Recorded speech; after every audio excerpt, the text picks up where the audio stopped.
બનાસકાંઠાના મુખ્ય મથક પાલનપુરમાં હવે સામાન્ય જનતાની મુશ્કેલીઓનો કોઈ અંત નથી। નગરપાલિકામાં દાખલા ખૂટી પડ્યા બાદ હવે હેડ પોસ્ટ ઓફિસમાં રેવન્યુ ટિકિટનો દુકાળ પડ્યો છે, જેના કારણે અરજદારો ભારે હાલાકી ભોગવી રહ્યા છે। પાલનપુર સ્થિત જિલ્લાની હેડ પોસ્ટ ઓફિસમાં અત્યારે એક અજીબ પરિસ્થિતિ સર્જાઈ છે, જ્યાં લાખોના વહીવટ થાય છે પણ ₹1ની રેવન્યુ ટિકિટના ક્યાંય દર્શન થતા નથી। નોટરી કરાવવી હોય, બેન્કિંગના કામકાજ હોય કે પછી કોઈ પણ સરકારી દસ્તાવેજ પર સહી સિક્કા કરવા હોય, રેવન્યુ ટિકિટ વગર એક ડગલું પણ આગળ વધી શકાતું નથી।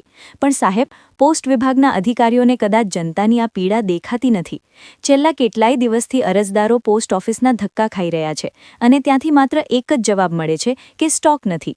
સવાલ એ થાય છે કે જ્યારે પોસ્ટ વિભાગ જાણે છે કે રેવન્યુ ટિકિટ પાયાની જરૂરિયાત છે, તો પછી તેનો પૂરતો સ્ટોક રાખવામાં આવી લાપરવાહી કેમ?